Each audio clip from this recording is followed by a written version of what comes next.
Pasta 7. 7. Sou estrangulado por um velho amigo. Carter. Então, é isso. Ced vai embora em uma aventura paralela com um cara e deixa para mim o trabalho tedioso de descobrir como salvar o mundo. Por que isso me soa familiar? Ah, certo. Ced sempre faz isso. Se é hora de seguir em frente, pode ter certeza de que ela vai sair por alguma tangente. Por que está me agradecendo, Ced? Não foi um elogio. Depois do baile no liceu, eu fiquei bastante irritado. Já tinha sido ruim ser forçado a dançar uma música lenta com Lessie, a amiga de Ced. Mas desmaiar na pista de dança, acordar com Lessie roncando em minha axila e então descobrir que eu tinha perdido a visita de 2 deuses, isso foi simplesmente constrangedor. Depois que Ced e o garoto russo partiram, eu levei nosso pessoal de volta para a casa do Brooklyn. Walt ficou confuso por nos ver tão cedo. Chamei Bastet e ele para uma conversa rápida na varanda. Expliquei o que Ced me dissera sobre Shu, Anubis e o carinha russo chamado Leonid. Vou levar Freak a Memphis, avisei. Eu volto assim que falar com Totti. Eu vou com você, Walt comentou. Ced havia me pedido para levá-lo comigo, claro, mas olhando para ele agora eu estava reconsiderando. O rosto de Walt estava abatido, os olhos estavam fundos. Fiquei assustado com o quanto ele havia piorado desde o dia anterior.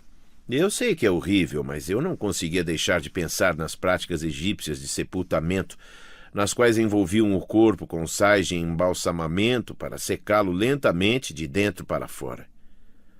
Walt parecia já ter começado esse processo. Escute, cara, falei. Ced me pediu para protegê-lo. Ela está preocupada com você. Eu também estou. Ele enrijeceu o maxilar. Se você planeja usar uma sombra em seu feitiço, vai ter que capturá-la com aquela estatueta. Vai precisar de um sal, e eu sou a melhor opção. Infelizmente, o Walt tinha razão. Nem eu nem Ced tínhamos a capacidade de capturar uma sombra, se é que isso era possível. Só o Walt tinha o talento para produzir amuletos. Tudo bem, resmunguei. Só vá com calma. Eu não quero que minha irmã fique furiosa comigo. Bastet cutucou o braço de Walt como um gato cutuca um inseto para ver se ele ainda está vivo. Ela farejou os cabelos dele. Sua aura está fraca, ela disse. Mas acho que pode viajar. Tente não se cansar muito. Nada de magia, a menos que seja estritamente necessário. Walt revirou os olhos. Sim, mãe. Bastet pareceu ter gostado disso. Vou vigiar os outros gatinhos, ela prometeu. Quer dizer, iniciados. Vocês dois tomem cuidado. Eu não morro de amores por Totti e não quero que vocês se envolvam nos problemas dele. Que problemas? Perguntei. Vocês vão ver. Apenas voltem para mim. Todo esse trabalho de vigia está atrapalhando minha rotina de sonecas. Ela nos afastou para o abrigo de Freak e voltou a descer, resmungando algo sobre erva de gato.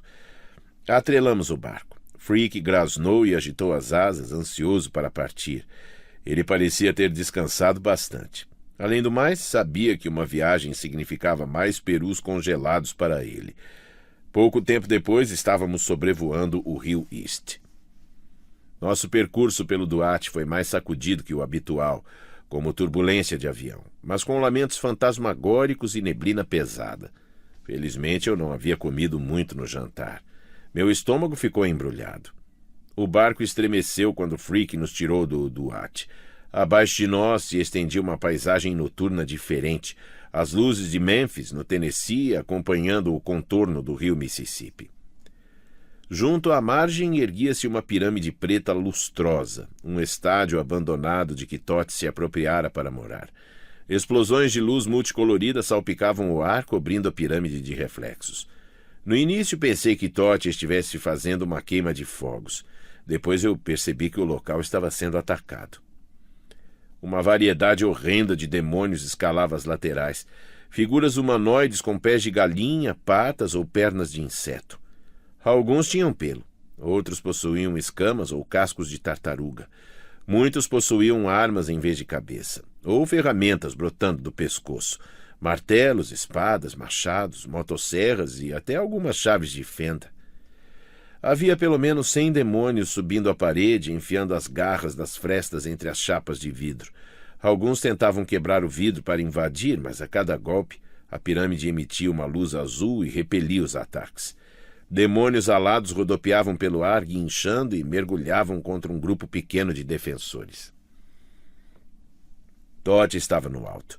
Com seu jaleco branco, camiseta e jeans, a barba por fazer e cabelos desgrenhados como Einstein, ele parecia um estagiário destrambelhado de laboratório, o que não era muito intimidador, mas você devia vê-lo lutando. Todd arremessava hieróglifos reluzentes como se fossem granadas, causando explosões furta-cores à sua volta. Enquanto isso, seus ajudantes, uma tropa de babuínos e de aves de bicos compridos, chamadas ibis, enfrentavam o inimigo. Os babuínos jogavam bolas de basquete nos demônios, derrubando-os da pirâmide. Os ibis corriam por entre as pernas de monstros, enfiando o bico nos pontos mais sensíveis que conseguissem encontrar. À medida que nos aproximamos, olhei dentro do Duat. A cena lá era ainda mais assustadora. Os demônios estavam ligados por fios vermelhos de energia que formavam uma gigantesca serpente translúcida. O monstro cercava toda a pirâmide. No topo, Totti brilhava em sua antiga forma. Um homem gigantesco de saiote branco com cabeça de ibis arremessando raios de energia nos inimigos. Walt assobiou. Como os mortais não veem uma batalha dessa? Eu não tinha certeza, mas me lembrava de algumas notícias sobre desastres recentes. Tempestades enormes haviam causado inundações ao longo de todo o rio Mississippi, incluindo ali em Memphis. Centenas de pessoas haviam sido desalojadas. Magos talvez pudessem ver o que acontecia de fato, mas quaisquer mortais que ainda estivessem na cidade provavelmente achavam que era apenas uma tempestade forte de relâmpagos. Vou ajudar, Totti, avisei. Você fica no barco. Não, Walt respondeu. Bastet disse que eu só devo usar magia em caso de emergência. Essa é uma. Eu sabia que Sadie me mataria se eu permitisse que Walt se machucasse. Por outro lado, o tom de voz dele mostrava que ele não ia desistir. Quando quer, Walt pode ser quase tão teimoso quanto minha irmã. Tudo bem, concordei. Segure-se. 1 ano antes, se eu estivesse diante de uma luta como aquela, teria me encolhido em um canto e tentado me esconder.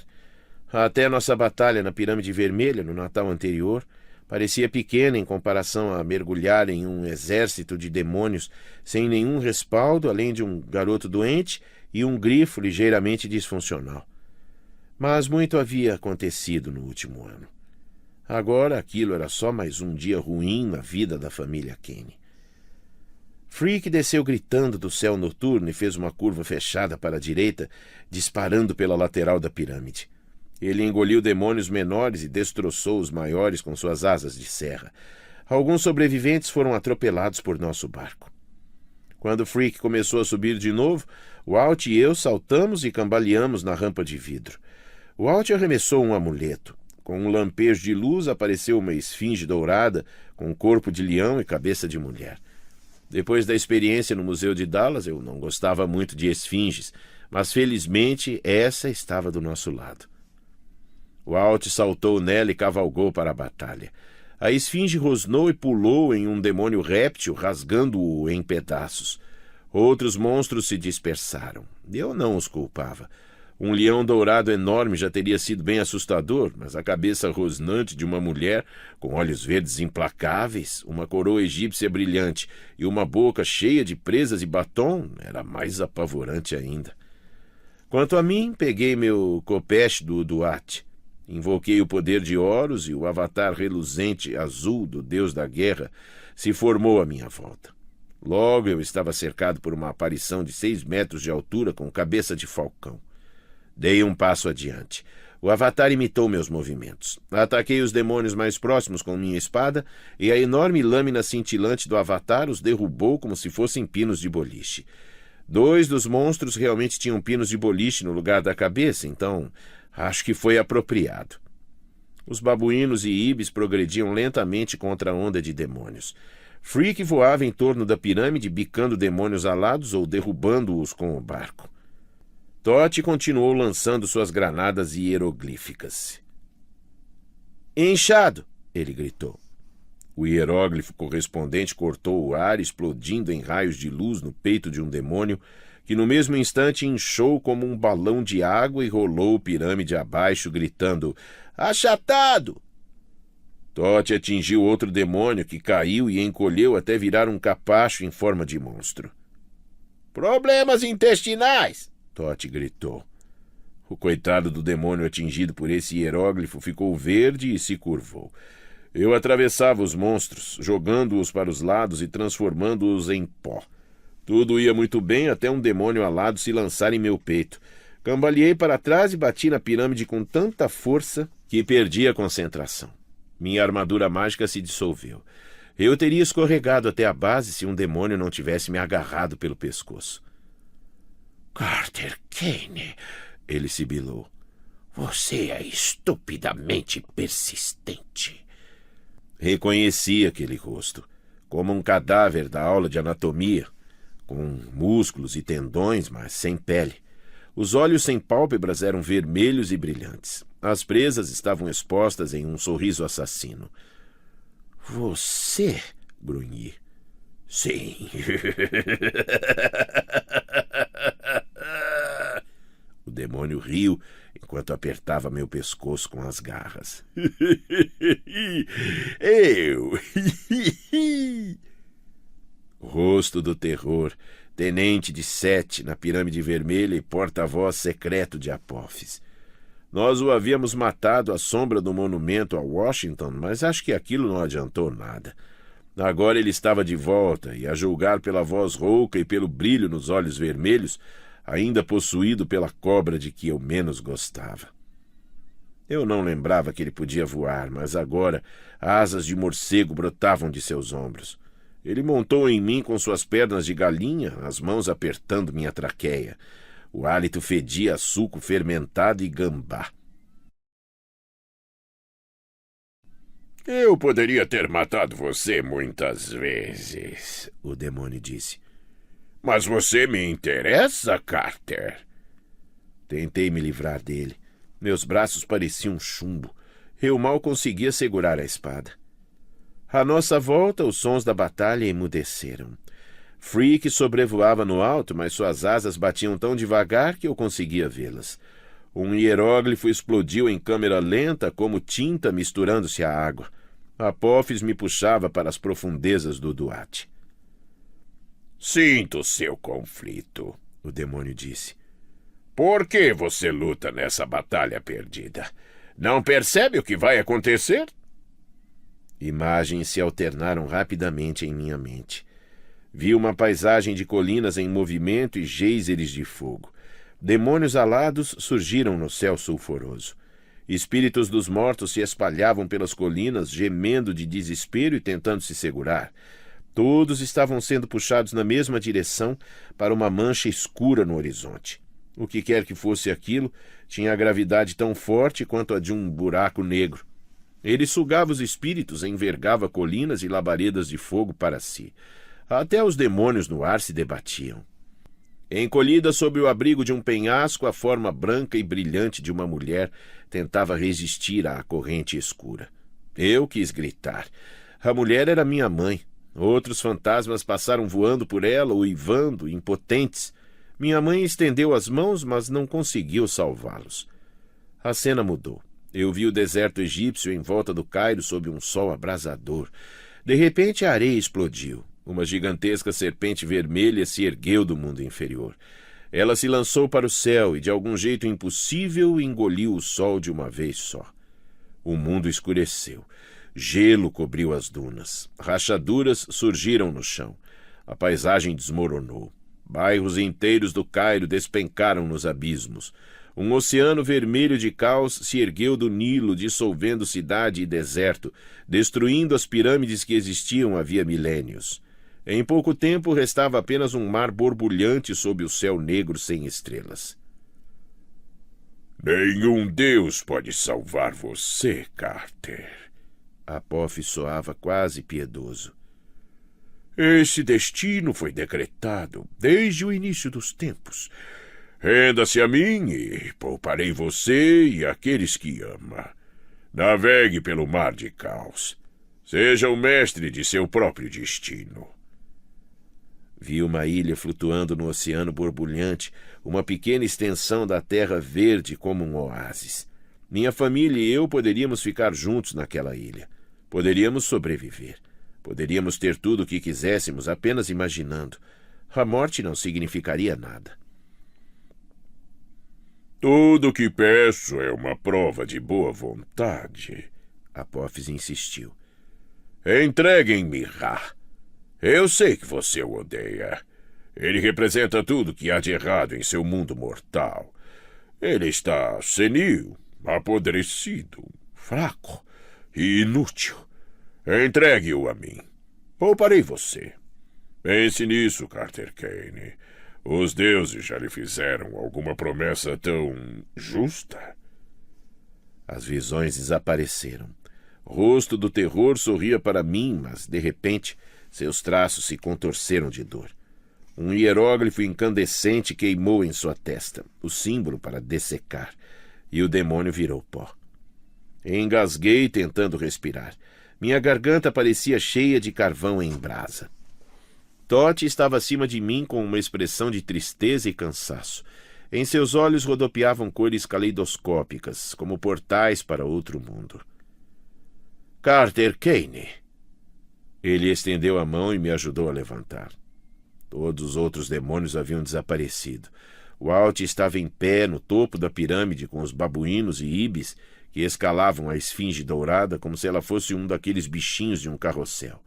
Freak voava por perto com cara de satisfeito e feliz depois de ter comido tantos demônios. Vocês não deviam ter vindo, Totti criticou. Ele limpou o pó de demônio da camiseta, que tinha um logo de coração em chamas e as palavras Casa do Blues. Foi perigoso demais, especialmente para Walt. Não tem de quê, respondi ofegante. Você parecia precisar de ajuda. Os demônios? Totti balançou a mão com desprezo. Eles estarão de volta logo antes do nascer do sol. Tem atacado a cada 6 horas há uma semana. Muito irritante. A cada 6 horas? Tentei imaginar isso. Se Totti vinha derrotando um exército como aquele várias vezes por dia durante uma semana, eu não entendia como até mesmo um deus podia ter tanto poder. Onde estão os outros deuses? Perguntei. Não deviam estar aqui ajudando? Totti torceu o nariz como se sentisse cheiro de demônio com problemas intestinais. Talvez você e o Walt devam entrar. Agora que estão aqui, temos muito que conversar. Preciso reconhecer, Totti sabia decorar uma pirâmide. A antiga quadra de basquete ainda estava ali, sem dúvida, para que os babuínos pudessem jogar. Babuínos adoram basquete. O placar eletrônico pendia do teto, exibindo uma série de hieróglifos que diziam Vai, time! Defesa! E Totti 25, demônio 0, em egípcio antigo. Os assentos de pista do estádio haviam sido substituídos por fileiras de camarotes. Alguns estavam equipados com computadores, como em um centro de controle para lançamento de foguetes. Outros tinham bancadas de laboratório entulhadas de béqueres, bicos de Bunsen, frascos com substâncias fumegantes, potes de órgãos em conserva e objetos ainda mais estranhos. A arquibancada era dedicada a cubículos para pergaminhos, uma biblioteca certamente tão grande quanto a do primeiro nomo. E atrás da tabela da esquerda havia uma lousa branca do tamanho de um prédio de 3 andares, coberta de contas e hieróglifos. Tapeçarias negras com encantamentos bordados em dourado estavam penduradas nas vigas, substituindo faixas de campeonato. A lateral da quadra era a área de convivência de Totti, uma cozinha americana móvel, uma coleção luxuosa de sofás e poltronas, pilhas de livros, baldes de legos, uma dúzia de TVs de tela plana exibindo diferentes jornais e documentários e uma pequena floresta de guitarras e amplificadores. Tudo de que um deus avoado precisaria para conseguir fazer 20 coisas ao mesmo tempo. Os babuínos de Totti levaram Freak ao vestiário para escová-lo e deixá-lo descansar. Acho que ficaram preocupados com a possibilidade de ele comer os ibis, já que os pássaros eram meio parecidos com perus. Totti olhou para o Walt e para mim com um ar crítico. Vocês precisam descansar. Depois eu vou preparar algo para vocês jantarem. Não temos tempo, respondi. Precisamos... Carter Kane, Totti alertou. Você acabou de lutar contra Apophis. Levou uma pancada suficientemente forte para expulsar Horus. Foi arrastado pelo Duat e estrangulado. Não vai conseguir fazer nada enquanto não dormir um pouco. Eu queria protestar, mas Totti pousou a mão em minha testa. O cansaço me invadiu. Descanse, Totti insistiu. Desabei no sofá mais próximo. Não sei bem quanto tempo dormi, mas Walt se levantou primeiro. Quando acordei, ele e Totti conversavam. Não, Totti disse. Isso nunca foi feito. E receio que você não tenha muito tempo. Ele hesitou quando me viu sentar. Ah, ótimo, Carter. Você acordou. O que foi que eu perdi? Nada, ele respondeu um pouco animado demais. Venha comer.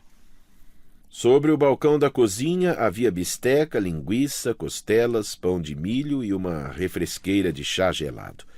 Totti certa vez me dissera que churrasco era uma forma de magia e acho que ele tinha razão.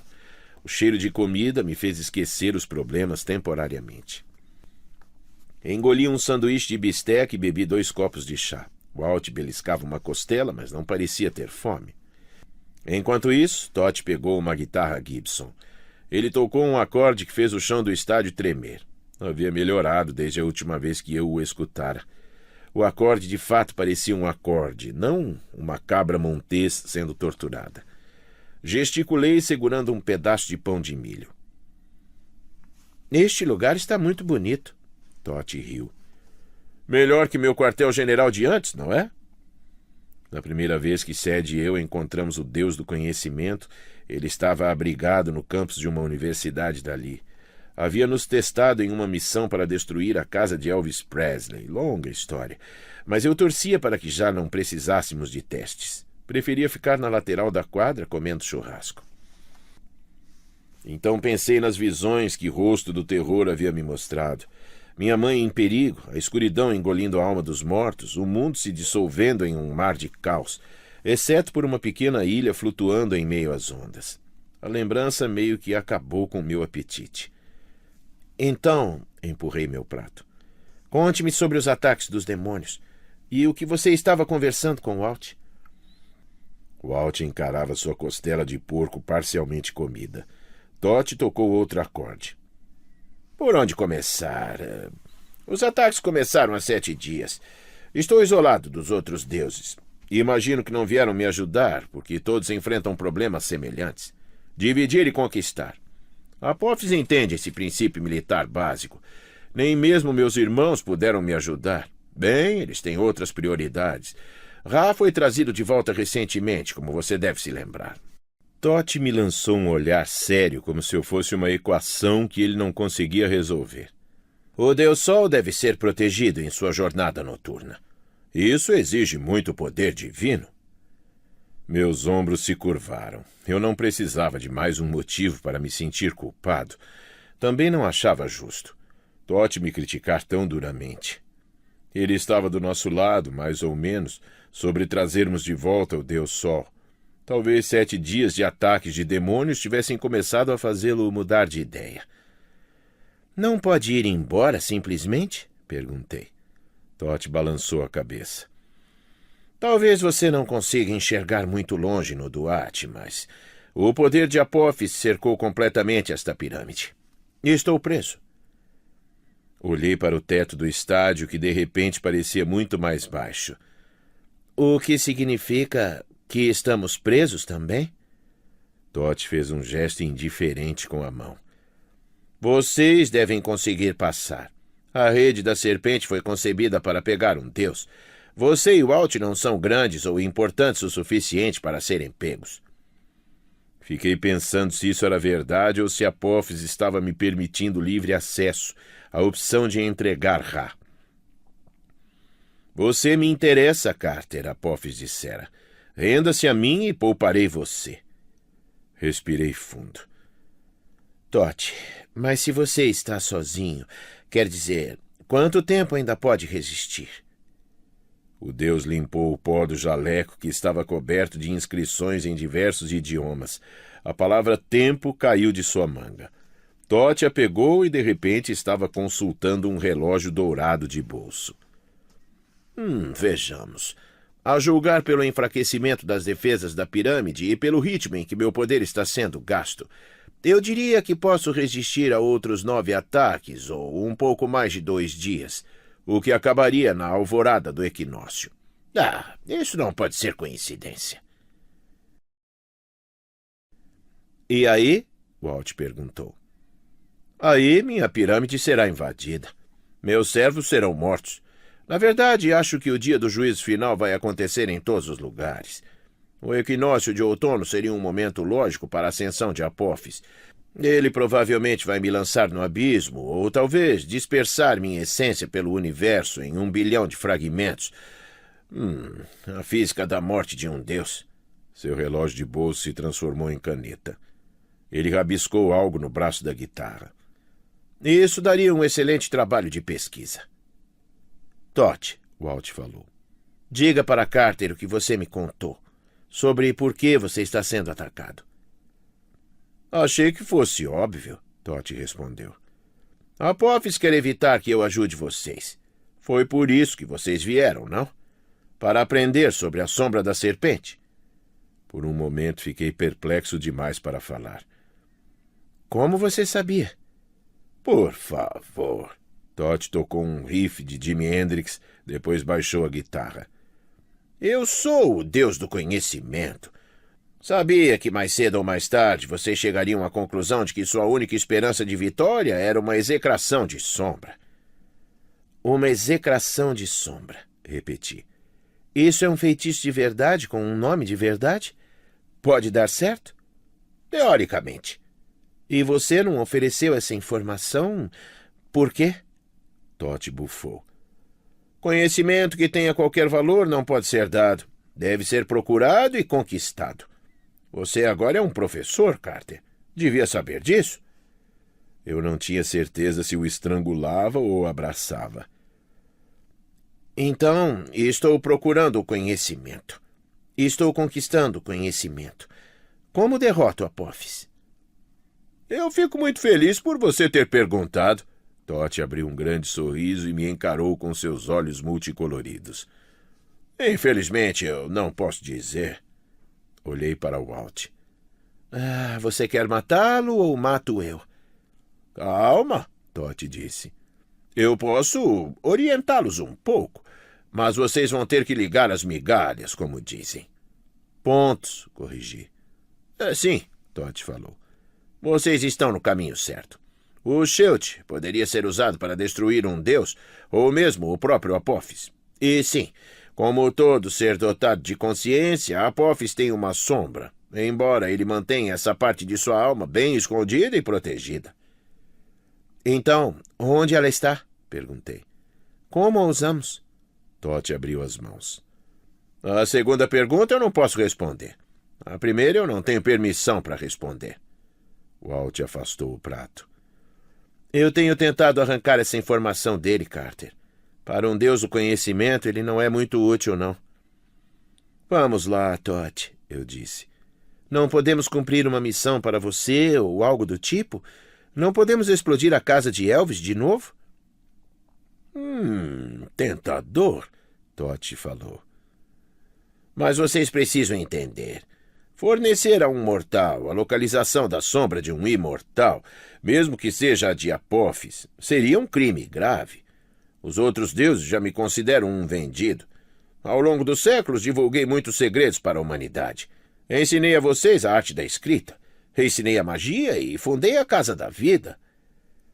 E é por isso que os magos ainda honram você, respondi. Então nos ajude mais uma vez. E dar aos humanos um conhecimento que poderia ser usado para destruir os deuses? Tote suspirou. Entende por que meus irmãos talvez se oponham a algo assim? Cerrei os punhos. Pensei no espírito de minha mãe encolhido embaixo de um penhasco, lutando para permanecer ali. A força negra tinha que ser a sombra de Apófis. Ele me mostrara aquela visão para me desesperar. À medida que seu poder crescia, sua sombra também se fortalecia. Ela sugava os espíritos dos mortos, consumia-os. Eu podia supor que a sombra estava em algum lugar do Duat, mas isso não ajudava. Era como dizer em algum lugar do Oceano Pacífico. O Duat era enorme. Encarei Tote. Sua alternativa é não nos ajudar e deixar Apófis destruir o mundo. Você tem razão, ele admitiu. E é por isso que ainda estou falando com vocês. Existe um jeito de vocês descobrirem onde está a sombra. Há muito tempo, quando eu era jovem e estúpido, escrevi um livro, uma espécie de estudo de campo, intitulado Livro de Tote. Nome memorável, Walt murmurou. Eu também achei, Tote respondeu. Enfim, ele descrevia todas as formas e disfarces que cada deus pode usar, seus esconderijos mais secretos, todo esse tipo de detalhe constrangedor. Inclusive como encontrar suas sombras? Perguntei. Sem comentários, tá? Enfim, nunca foi minha intenção que humanos o lessem, mas ele foi roubado na antiguidade por um mago ardiloso. Onde ele está agora? Perguntei. Depois levantei as mãos. Espere, deixe-me adivinhar. Você não pode dizer. Eu juro que não sei, Tote respondeu. Esse mago ardiloso escondeu o livro. Felizmente ele morreu antes que pudesse tirar pleno proveito do texto, mas usou o conhecimento para formular diversos feitiços, incluindo a execração da sombra. Ele registrou seus pensamentos em uma variação especial da obra O Livro para Derrotar Apófis. Setne, deduzi. É esse o mago de quem você está falando? De fato. O feitiço dele era apenas teórico, claro. Nem eu jamais possuí esse conhecimento. E como vocês sabem, todos os exemplares de seu papito agora estão destruídos. Então não adianta, resumi. É um beco sem saída. Ah, não é, Tote negou. Você poderia perguntar ao próprio Setne. Ele escreveu o feitiço. Ele escondeu o livro de Tote que pode ou não descrever a localização da sombra. Se estiver disposto, ele pode ajudá-lo. Mas Setne não está morto há milhares de anos? Tote sorriu. Sim, e esse é só o primeiro dos problemas. Tote nos contou sobre Setne, que aparentemente havia sido bem famoso no Egito Antigo, como Robin Hood, Merlin e Átila, o Uno, reunidos em um só. Quanto mais eu ouvia a respeito dele, menos queria conhecê-lo. Ele era um mentiroso compulsivo, Tote contou. Um safado, traidor, ladrão e um mago genial. Orgulhava-se de roubar livros de conhecimento, incluindo o meu. Enfrentava monstros, aventurava-se no Duat, derrotava deuses e invadia tumbas sagradas.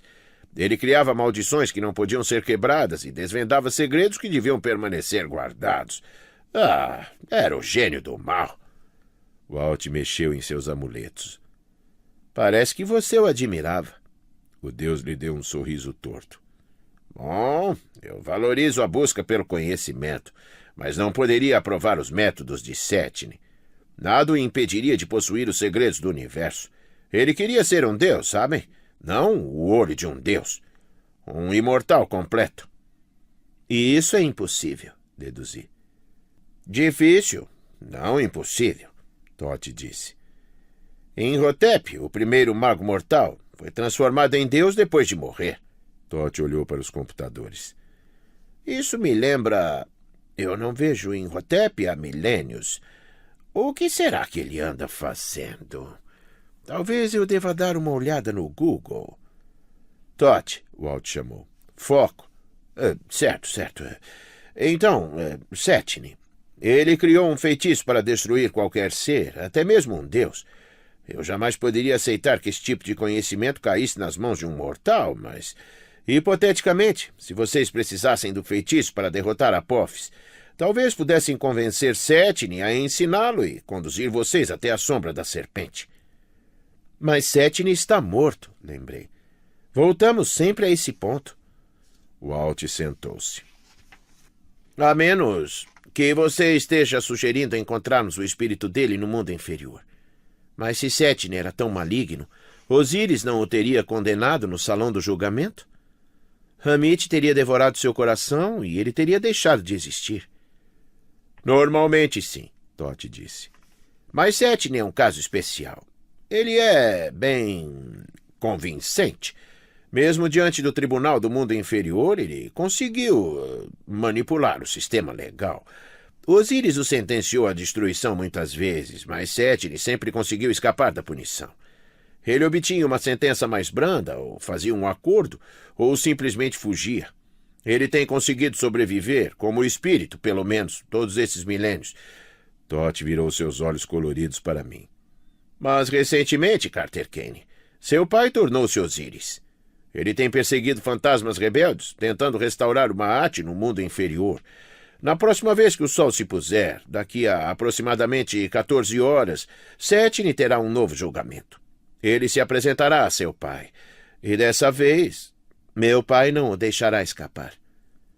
Senti como se as mãos do demônio apertassem meu pescoço de novo. Meu pai era justo, mas severo. Não aceitava desculpas de ninguém.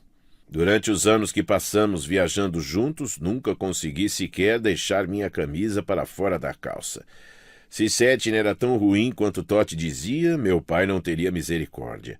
Ele jogaria o coração desse sujeito para Hamit, o devorador, como se fosse um biscoito canino. Os olhos de Walt brilhavam com entusiasmo. Havia muito tempo que ele não ficava animado assim. Podemos falar com seu pai, ele sugeriu. Pedir que o julgamento seja adiado ou tentar uma redução na sentença em troca de ajuda de Setne. As leis do mundo inferior permitem isso. Franzi o senho. Como você sabe tanto sobre o tribunal de gente morta? Imediatamente me arrependi. Percebi que ele devia estar se preparando para enfrentar aquele tribunal. Talvez tenha sido esse o assunto que estivera discutindo com Thoth antes. Receio que você não tenha muito tempo, Thoth dissera. Desculpe, cara, pedi. Tudo bem, Walt respondeu. Mas temos que tentar. Se pudermos convencer seu pai a poupar Setne, Thoth riu. Isso seria divertido, não é? Setne escapar de novo porque sua maldade é a única chance de salvar o mundo. Hilário, falei. O sanduíche de bisteca não havia caído bem em meu estômago. Então você está sugerindo que devemos ir ao tribunal de meu pai para tentar salvar o fantasma de um mago psicótico do mal. Depois pedimos que esse fantasma nos conduza até a sombra de Apófis e nos ensine a destruí-la, sempre confiando que ele não vai fugir, nos matar ou nos entregar ao inimigo. Thoth assentiu entusiasmado. Você teria que ser louco. Definitivamente espero que seja. Respirei fundo. Acho que sou louco. Excelente! Thoth aplaudiu. Mais uma coisa, Carter. Para que isso dê certo, você vai precisar da ajuda de Walt, mas o tempo dele está acabando. A única chance que ele tem é... Tudo bem, Walt interrompeu. Eu mesmo conto. Antes que eu pudesse perguntar o que ele queria dizer, o alarme de intervalo soou estridente nos alto-falantes do prédio. Está quase amanhecendo, Thoth disse. É melhor vocês irem embora antes que os demônios voltem. Boa sorte. E, por favor, mandem lembranças minhas a Setne. Se viverem até lá, é claro.